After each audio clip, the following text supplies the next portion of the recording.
thanks. So, okay, here we are. So, yeah, I work with sound.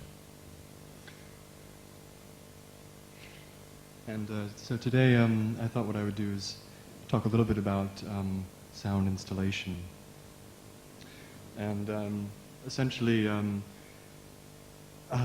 there was I guess a historical situation in which sound somehow became important to me, yeah. And so there was a certain kind of pressing urgency or a certain kind of opportunity that seemed to kind of invade my artistic practice.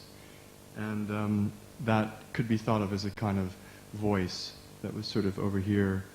And what I thought the voice was somebody, but actually it was a sound. Yeah. So suddenly I realized the voice was not so much talking to me, but was sending me airwaves. Yeah. So I became interested not so much in the voice as a body, but as a sound. So I followed this voice. And so I've been working with sound for a while.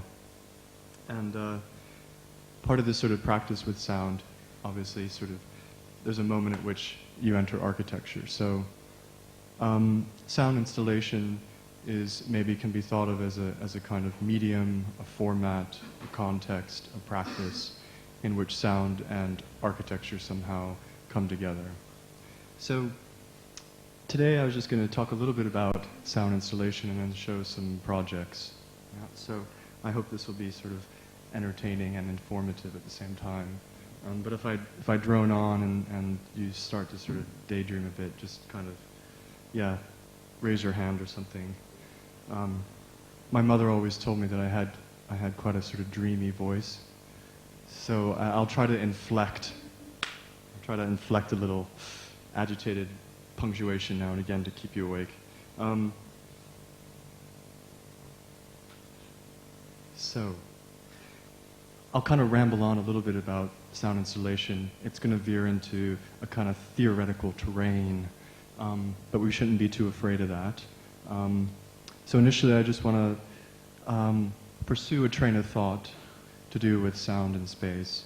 And this train of thought came about through a kind of a moment of reflection about what I was doing with sound installation. So I began to think about, well, what actually is going on in sound installation. And so this train of thought will attempt to reach some sort of sense of definition, but at the same time that definition is in a sense there to initiate conversation. So it may veer into dualities, and we know how dualities are easily kind of problematic and can easily be argued against. There's always that third term that invades, and you say, well, actually, isn't sound installation somewhere in the middle there? And so, but dualities are also a great opportunity to initiate dialogue. So there's a certain kind of clarity there that can sort of, be agitating for a kind of impelling conversation. So anyways, so if we kind of propose that essentially sound installation is sound and space brought together into a kind of singular practice or a kind of singular form, then in a sense you have some kind of vague and initial idea of what a sound installation sort of initiates or tries to draw into its center somehow, that there's a kind of conversation going on between sound and the room in which sound is situated, between something like the body and physical space, and how that sort of creates a kind of situation, a sonic situation. Yeah? But in some sense, this doesn't seem to kind of take us very far, to just simply kind of remain at sound and space. And there's a moment at which I think something like space evaporates, it sort of asks, well, actually, what is space? Yeah? And on the same hand, you can ask the same thing with sound. It's sort of like, what is sound? So what I was going to propose to further the train of thought was to use some kind of example. So if we think about a city, if we think about a city, there's maybe two ways in which we can approach it in terms of it as a space. And again, the two comes in as a sort of looming duality, but I'll just continue with that for now. On one hand, we could say that the city is a collection of buildings.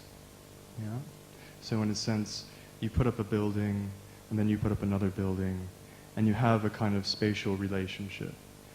And that sort of multiplies into some kind of urban space, in which space is somehow defined because of the sort of objects that kind of constitute it. Yeah? So a building occupies space, but it also sets space into relief. Yeah? So this is a building, across the street is a building, therefore we have a street between the buildings. Yeah? And then certain things happen on the street. So there's a way in which the object sort of initiates a kind of spatial, a kind of spatial situation. So this, in a way, if we, again, kind of explode this out sort of into the notion of a city, then maybe that can be thought of as a sort of object model, a sort of object viewpoint of space. This is how we define space according to the objects that are situated in it and that activate it. You know? So, in contrast to that, we can sort of follow our attempt at defining space by proposing that actually what it is not so much the objects that sort of bring it into relief, but the bodies. You know? So space, in a way, is activated through a kind of interaction, a kind of confrontation, a kind of commingling of bodies. So it's not so much this building that defines the street, but us who kind of occupy the building. And it's through our movements, our sort of transgressions through space, that kind of initiates a certain notion of definition. Yeah? So it's through sort of subjects and their choreography through which space kind of arrives at definition. You know? So just to sort of, propose that as a duality that we can just allow to hover right there for a while. Yeah? And I secretly insert this term art. Yeah? So if we kind of replace space or sort of inflect space with art, then we can continue our little investigation here. And so if we think about the art object, right, we have something like a painting. Right? And so this painting is a kind of framed, delineated object in which it proposes its own internal space. So I approach the painting, and what I'm looking at is whatever the painting is giving to me, as a kind of material property, as a kind of pictorial plane, as a form of representation. So in a sense, it creates its own space. And as a viewer, I approach the painting, and I enter into that space. So the painting, the art object, is a kind of isolated space. And so the painter, in a sense, approaches the painting, and he or she says, what am I going to paint? So their focus, attention, is on whatever is contained within the frame. And all they have to do is paint the perfect picture. And that's their obsession, and that's their attention, that's their sort of focal point. And the imagined viewer is simply someone who is invited into that picture plane. So in a sense, this could sort of be thought of as the object category, this sort of definition of art. Then in a sense, the art object is only concerned with the subject insofar as it reaffirms the art object. If I walk away from the painting and I think, that was a great painting, all the value is placed on the painting. Okay.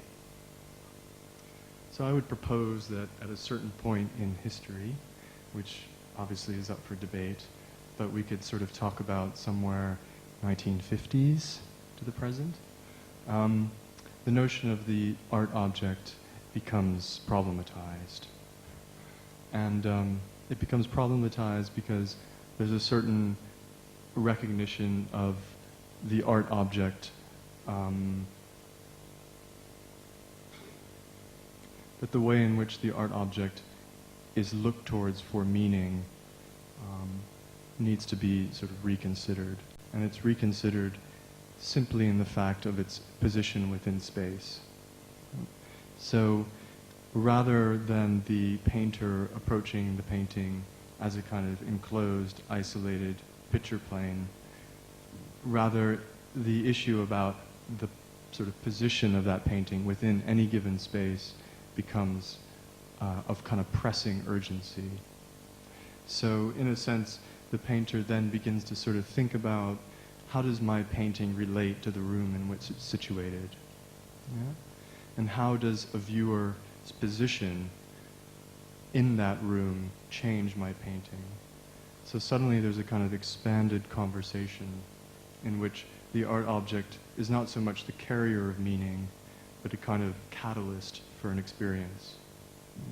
So meaning is derived through a kind of relationship between objects and subjects.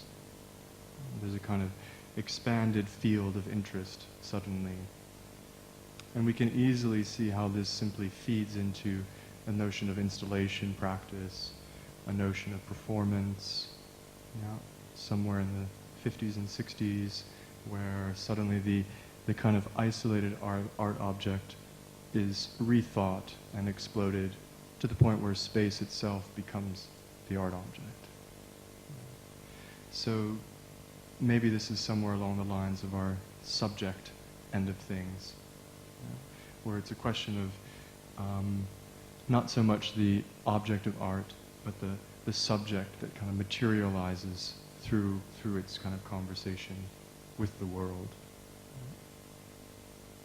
How does that sound? Is that pretty good? Are we all on track?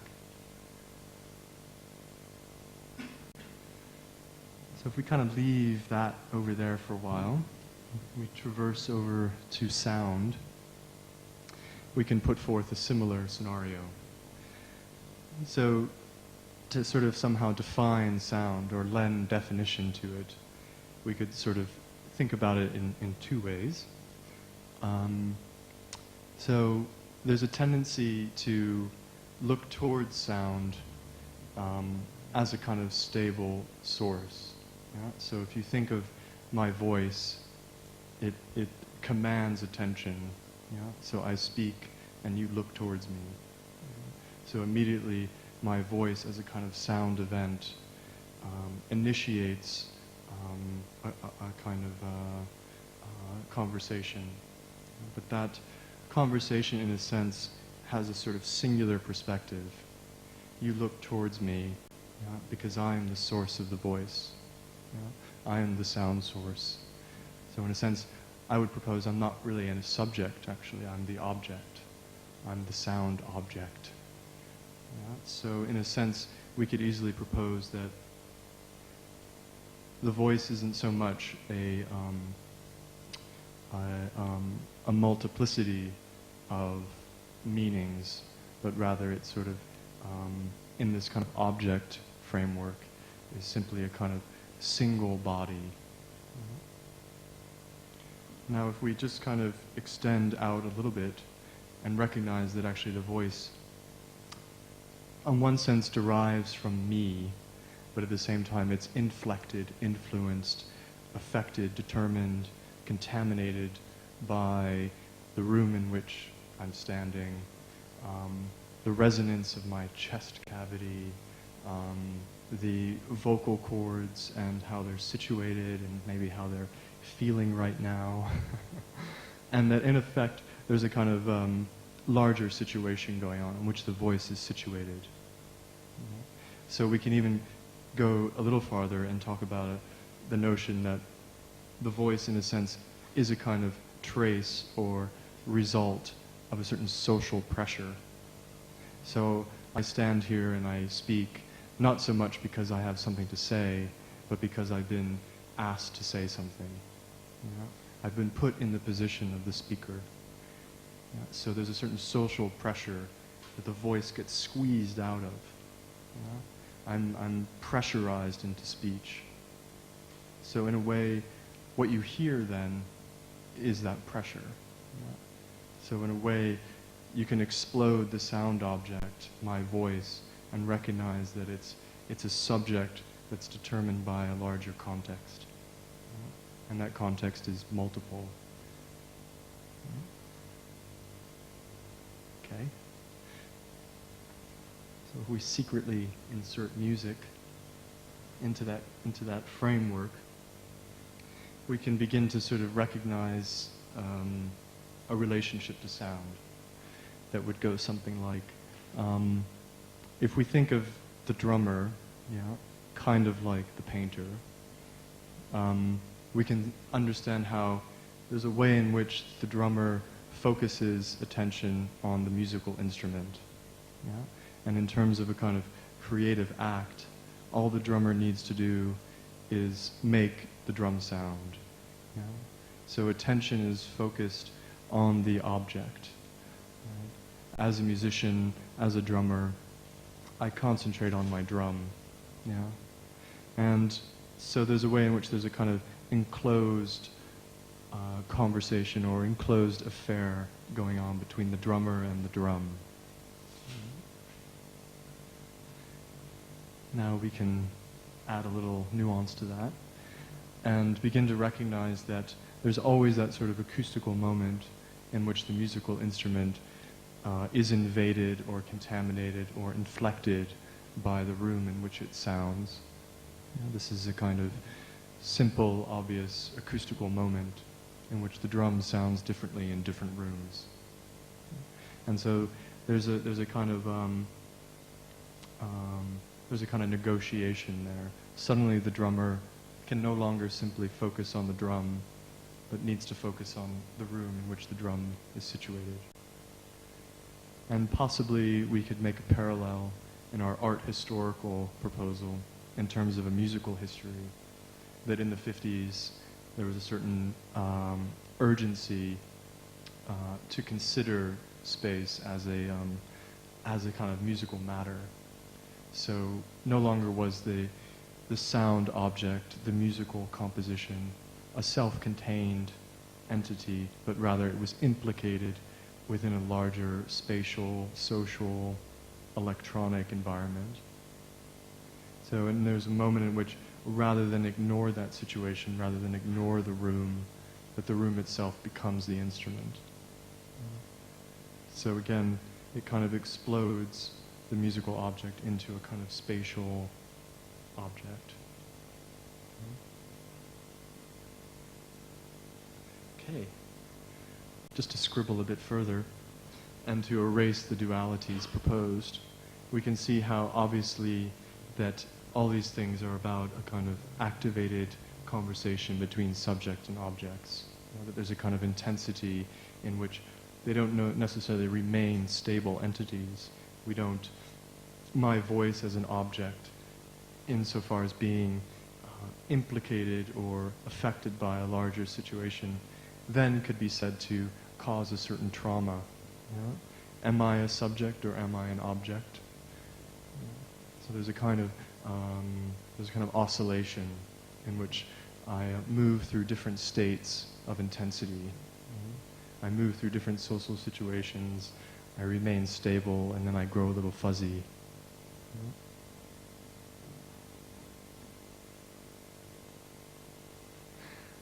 And my scribbling is getting quite noisy.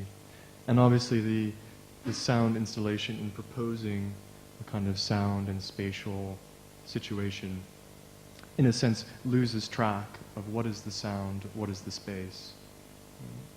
They're kind of collapsed into each other. Okay. How was that? Was that all right? So to move to some of my work, and I don't really know, okay for time, I guess there's time. I was just going to show a series of of installations, and I threw this term up, contextual practice, just to sort of, just to sort of propose something, and that would be that if we think about the outline proposed, that in a sense there's a relationship to context. So what is context? How do we understand context? Why is it necessary to think about context? So obviously you might be sort of getting a sense that context is an integral part of what I'm doing, and the little sort of performative gesture earlier, in a way, was about sort of setting up a feedback loop situation in which the sound and space are basically feeding back on each other. So little microphones in jars, turning up the volume to a point in which the sound is generated through its relationship to the sort of resonance of the object, and that becomes a little internal space, and how it's inflected by moving through the room, through sort of interfering with the feedback loop, so you kind of interfere with the field of the space. That in a way, if we just kind of take this simple sort of exercise and propose it as a kind of mode of practice in which the material of what you're doing, the material of your making, is essentially determined by the space in which you're making it in. So if I sort of make something, it's not so much, I would propose you can't rely upon it to function without understanding how it is performed by the situation in which it's placed. Kind of like my social pressure. As an object, I can never sort of escape the social pressure of how I perform within what the environment, within society, within groups of people, etc., etc. So if we just think about the idea of a cultural practice, whatever you're making is somehow determined by, in conversation with, contaminated by, and in effect can have effects upon the place in which it's situated. So contextual practice is, in a way, proposing that making is a complicated gesture, that needs to kind of consider the kind of implications that it may have, and that it in a way can use for its benefits. So I'm just going to run through really quickly 5 projects that I did at a art venue in Los Angeles. And then I'll show a few more things. But I thought I kind of continually return to these projects because I find them to be a nice example of the idea of working with one particular building across the course of a number of years. So these are 5 installations that happen once every year over the course of 5 years. And it came about because I was organizing a music event at this venue. So it was an annual festival focusing on sound and performance. And so as part of the event, I would insert some kind of installation. So I had the opportunity to, in effect, return to the building every year and, in a sense, approach it from a different view, unfold it, and kind of reconsider the space year after year. So this is the first project, and in a way, it's, as maybe will become apparent, it sort of initiates a very simple situation that, in a way, to me, kind of implies a lot of things. So it's basically looking out a window on the ledge of a balcony, and there's a cooking pot placed on the ledge with a contact microphone taped to the bottom of it, which is just a microphone that's sensitive to vibration rather than airwaves. So, and it's connected to 2 little speakers that are placed in this vitrine inside the building. So it's essentially a live amplification of the sounds outside coming inside. So it takes the sort of larger outside environment and focuses it down into two little points of sound.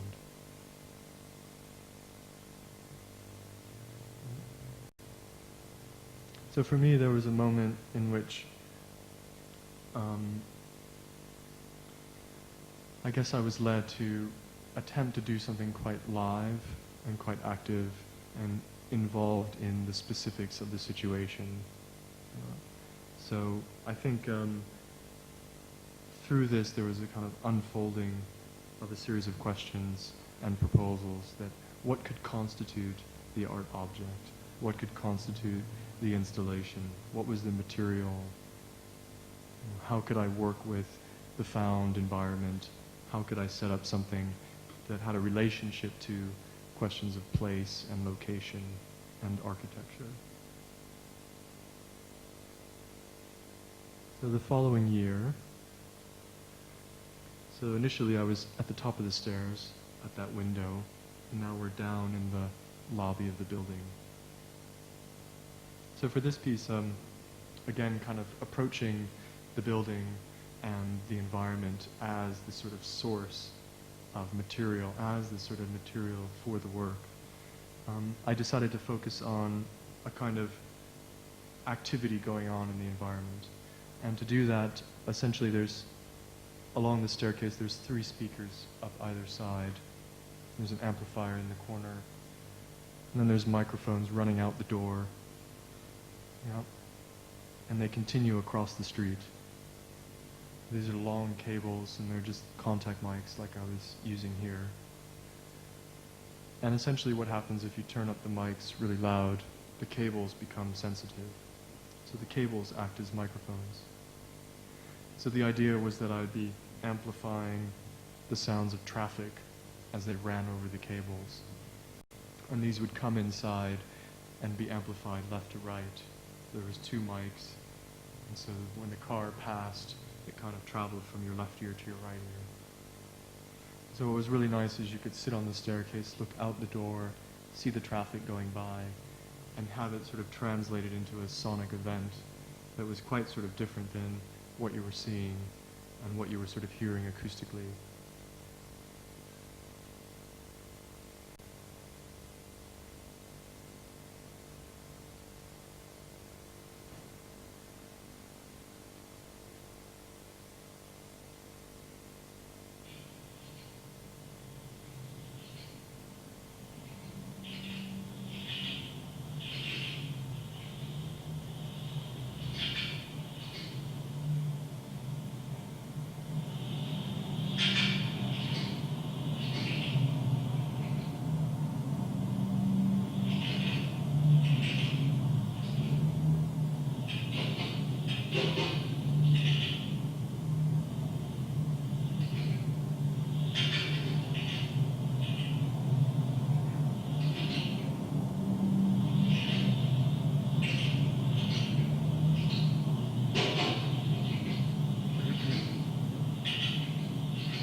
following year, I think what happens when I began to sort of work with something like traffic is a certain recognition of the presence of bodies. So for the third year, I think I became very aware of the notion of audience. And then in a way, when we look at a building, or when we look at a certain situation, a certain environment, that of course is always invaded and determined by the presence of people. So for the musical festival, I became very conscious of the fact that people were attending, so that I would set up this situation and invite people to come, and then suddenly there was this crowd that would show up. And this crowd had certain expectations, and in a way this crowd was kind of performing a role. So I became really interested in the fact that what would essentially happen was that at a certain point in the evening, this crowd would all sort of shuffle into the theater space to attend the musical event. So what I did is I made an architectural model of the theater space and positioned these outside of the building. So there were 6 of them. And in the center of the model is a speaker. And the speaker is connected to 2 live microphones that are positioned in the theater. And so again, you have a live amplification of sounds happening in the space. And so the kind of central perspective of the musical event, the sort of focal point of the theater, is disseminated to points outside of itself. So this is outside, one on the palm tree, one on the building.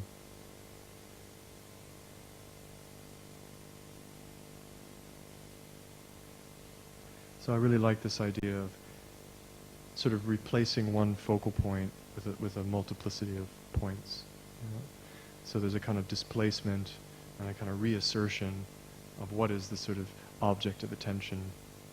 Where should I go? What should I look at? And there's one on the back of the building. There's kind of all these little mini theaters going on at the same time.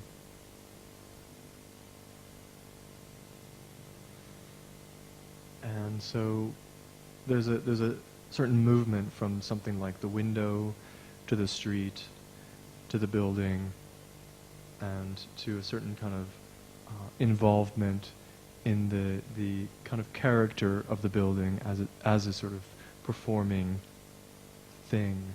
So for the 4th year, it sort of I became interested in the building as a kind of face, as a kind of identity. So if I'm coming to the event, I sort of know where I need to go because I recognize the building. I sort of travel down the street and I look for my address and I arrive at the building. And the building has a certain presence to it. And we kind of recognize the building again and again according to its sort of, in a sense, facial features. So what I wanted to do is to sort of add an additional layer to that face. So I thought, is it possible to make it kind of unfamiliar? Can I misrecognize the building? Can I kind of supplement its logic with another kind of face? So I took these wooden boards and painted them red and essentially did a kind of improvised drawing where I just put up the boards on the facade, essentially trying to cut across symmetry. It's kind of it's kind of disrupt its logic. And then there's 8 speakers. Let's see. They're mounted in the boards, and they're kind of dispersed across the facade from kind of evenly from left to right. And for this, I decided to, rather than work with a live feed, a live amplification, was to prepare an audio recording. So I thought about the idea that the face, in a sense, the building would have a different noise. It would, in a sense, speak differently. So I made a recording of myself sort of chewing on a contact mic and slurping it around, and took this recording and put it into a certain software and scratched away at its wave. So I kind of, in a sense, subtracted information. And this was then amplified through the 8 speakers.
Thought about this idea of interference, and that the idea that if you essentially embrace interference, that you have something like a kind of replacement of the cause-effect equation.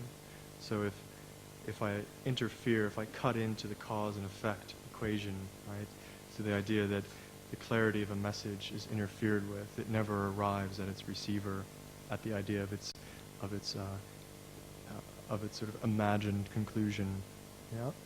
So if you then follow interference and interfere with interference, and you just continue like that, what would you arrive at? So I thought of this as a kind of interference space, where you would kind of, and with the audio, that it would sort of never arrive at stable ground. Yeah? You would never arrive at some notion of conclusion. It was just about disruption and following disruption into some kind of noise. So then the 5th year, I thought, well, if I kind of ignore the building, what is there? So alongside of the building, there's this chain link fence. So I thought, if I, rather than obsess over the central object, if I look towards its side, what do we find? So there's this about a 20-foot chain link fence. And so that became my sort of object of attention. And I decided to duplicate this fence. So I made 3 additional fences using wood and a kind of mesh fabric. And these were placed around the building as if you were spinning the building 3 times. You just kind of spun it on its central point. Where would the fence be? And that's where I put my fence. So this is on the other side of the building. And so I thought of these as kind of shadows. And on the top right corner is a speaker. This is at the front of the building. And so the audio is 2 things. There's 3 contact mics on the chain link fence itself, and then these are being sent through a software program, Max MSP. And what it simply does is it takes the live sound and it just disperses it randomly to one location at a time. So the sound is never at 2 fences at once. It's always moving from the 4 points. There's 1 speaker also at the original fence. So it basically kind of spits it out like a sort of slot machine, just kind of chance equation. So always just relocating the sound through the 4 different points. So maybe this follows a little bit along with the interference idea, was that the idea of sort of shadowing what's already there to a point at which it doesn't necessarily propose an alternative object, but rather just multiplies what's already there.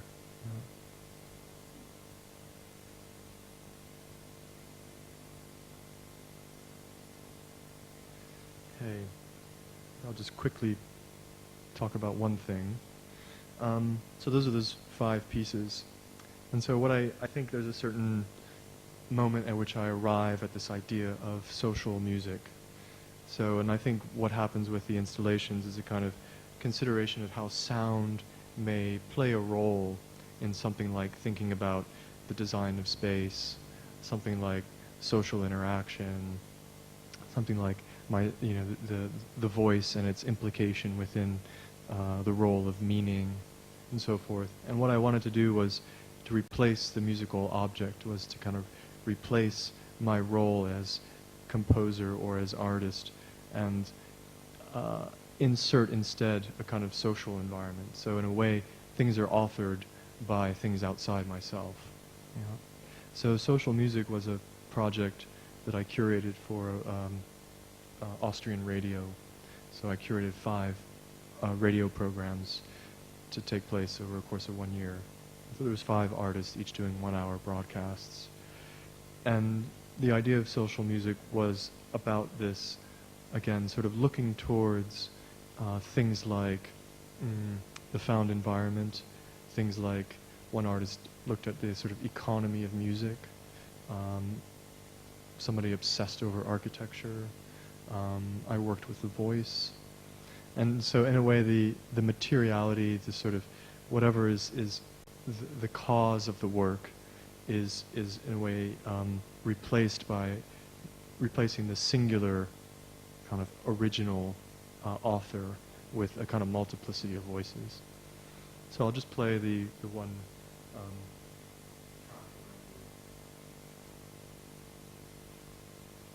What I did is I thought in this kind of self-reflective way that I would, in a way, kind of digest, canvas, repeat my own proposal and spit it back out again and again.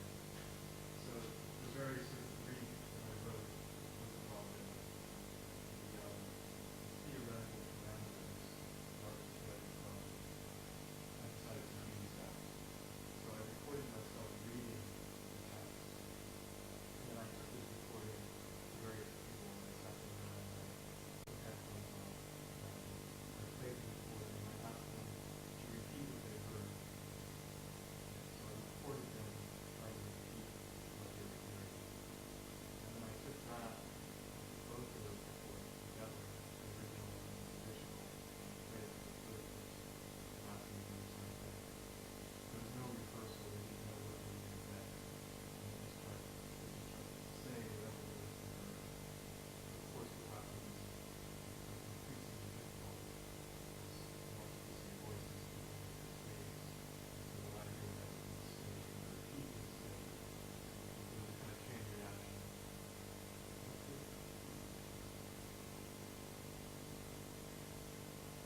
I think I became somehow invested in the idea of making a space that would be informed by sound, but not so much in terms of an acoustical event.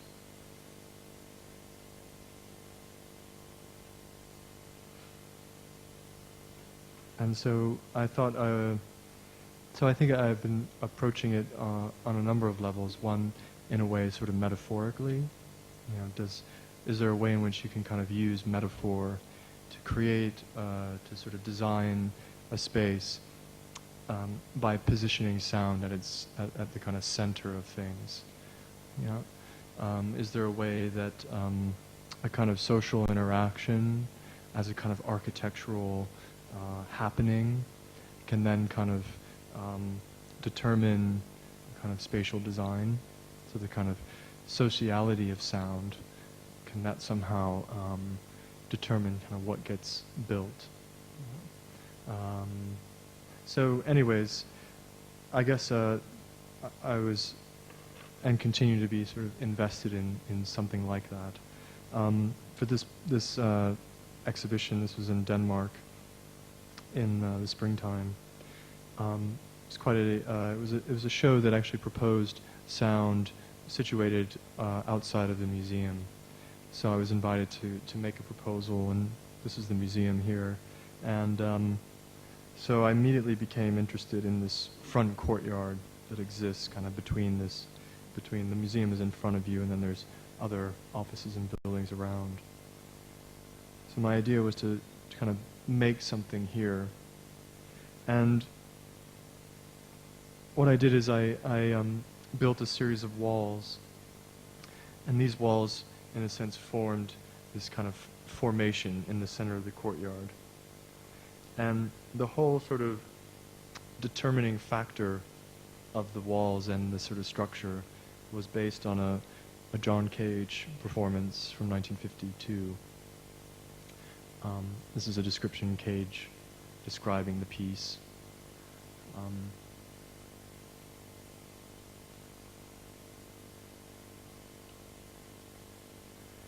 So it's considered to be sort of the first happening. Yeah, it was done at Black Mountain College. And what I became interested in is the fact that, and it doesn't seem to say it here, but that the audience and the whole staging of the piece was set up in a kind of X formation.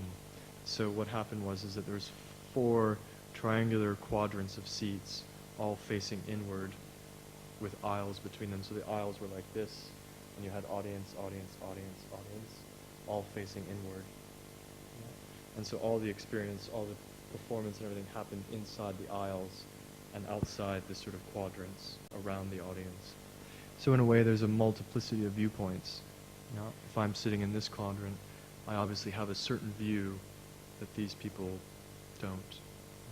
So in a way, I see things and I don't see things. I hear things and I don't hear things. So there's a kind of complication, a kind of multiplication of possible views. So I became intrigued by this sort of structuring of the audience as a kind of proposed architecture. Yeah. So the piece was built to mimic that structure. So the walls form aisles. Yeah.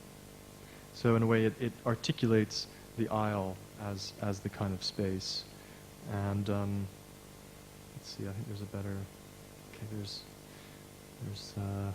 museum technical help. So this is how the piece resulted. So essentially there's a kind of, yeah, there's an X position right in the center of the courtyard. And in addition, I thought we would cut these doorways or openings into the walls to kind of, in a way, mimic or instigate that idea of multiple views. So the idea was that people could come and move through this kind of structure that operated as a kind of almost labyrinth. And you could kind of choose your own path. And in a way, you'd be sort of performing the work. In addition, there's 8 speakers. These sort of white things are speakers. And there's 2 to each parallel walls, and they're just kind of randomly placed. And at the time, the museum was being refurbished, so it was actually closed, and the staircase was being rebuilt. And originally, the idea was to set up microphones and amplify the construction.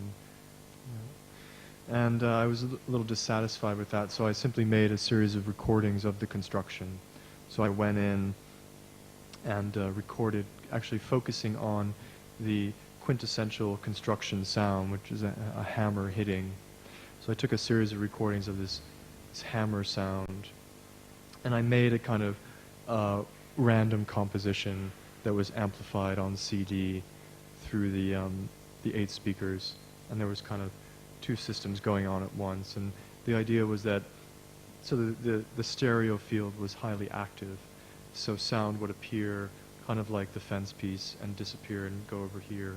So it was kind of continual roving sound. And,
these are the producers of the sound.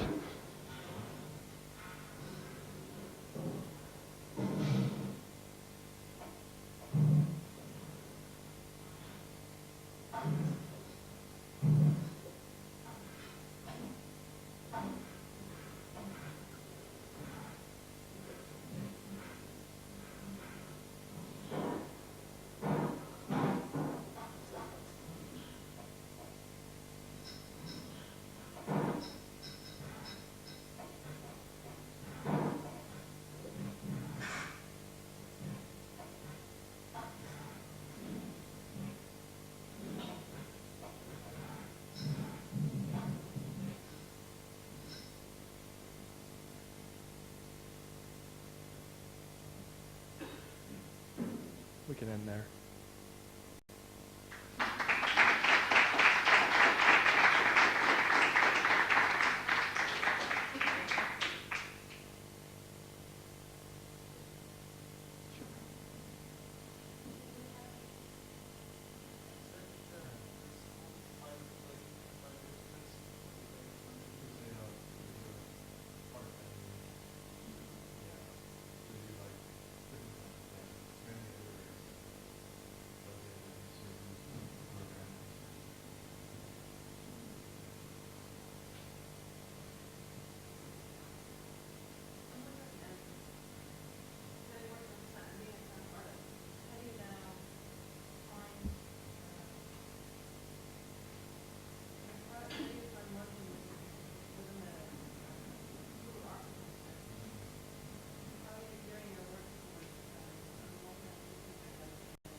architect about what he was. And I think it's a very important gesture to disfigure disfigure them, and because the statement to, as you said earlier, to build a building, has design, has faith, is a kind of statement, a kind of presentation, and you're interfering with the authority of that, of the original statement. So in a way, there is a kind of political, because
Sorry.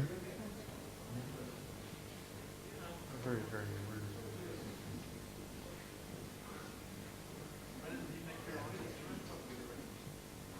Yeah.